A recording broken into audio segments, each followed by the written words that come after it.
We need to see certain global shifts. If I look at the past 30 years, so everything was linked towards globalization. So, countries were being connected, smaller countries became vendors to multinationals, and expansion took place across the globe.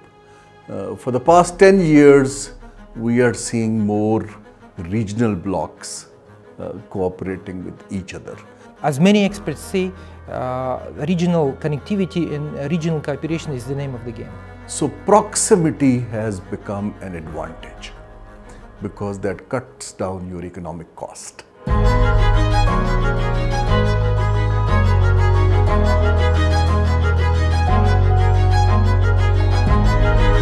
These markets are so close that seasonalities alone can make trade flow. Because of cultural reasons and other reasons, there are some opportunities in products, especially in agro products and other products that Pakistan manufactures, which we surprisingly take for granted in Pakistan, but is not readily available in Central Asia.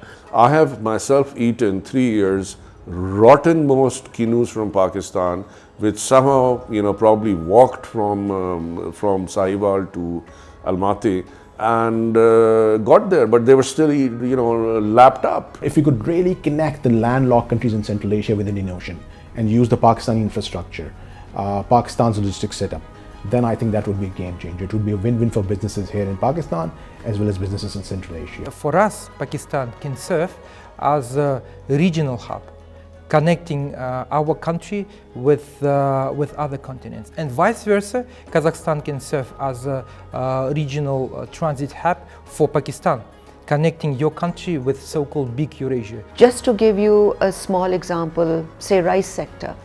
If we are able to enter, Europe through Kazakhstan and all that route, imagine, or have a warehousing facility somewhere in Central Asia, you can imagine the kind of freight cost that we can save.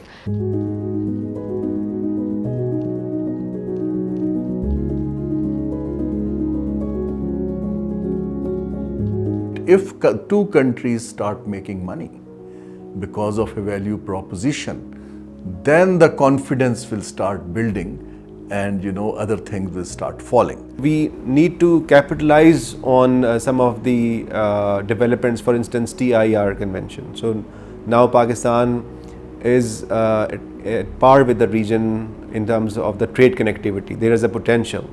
A lot of these goods could flow through Pakistan. Similarly, exports coming from Central Asia could go through Pakistan.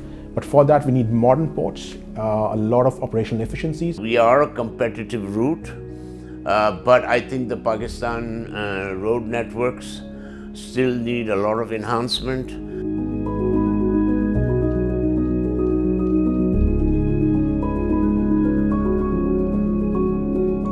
You have what we need and we have what you need. So this is, I would say, kind of win-win situation in terms of developing cooperation between our countries. The market is booming. You look at the quality of people there. किस कदर तहजीब है उनमें, किस कदर class है उनमें, and the business. If you look at their business, just you go and see the kind of investments that are coming in. It's only coming in because of the regulatory framework and the quality of HR you get there. Yes, Central Asia is a great place for Pakistan. There's a lot of complementarity. Uzbekistan, and please understand that just because Uzbeks have cotton and we have cotton, just because they have textile mills, doesn't mean we can't trade in the same commodity. What they do with their cotton, what we do with our cotton is very different.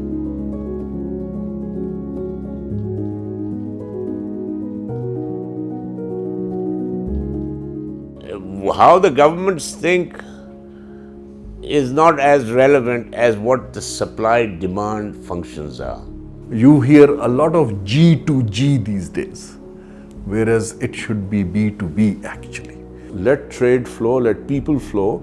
They will decide what can be exported and imported. Sometimes that's going to mean bringing forward new systems and new organizations that digitize procedure and get things done quickly. Sometimes it'll mean just simply getting out of the way. Let private sector take the lead. It is not the business of state to set the parameters of businesses. It is the private sector who has to do business. And Pakistan's private sector is reasonably vibrant when I look at West and Central Asia. And I think that's where private sector has very little knowledge of these markets. And that's where public sector investment should go in, that they learn about these markets, that what their business practices are.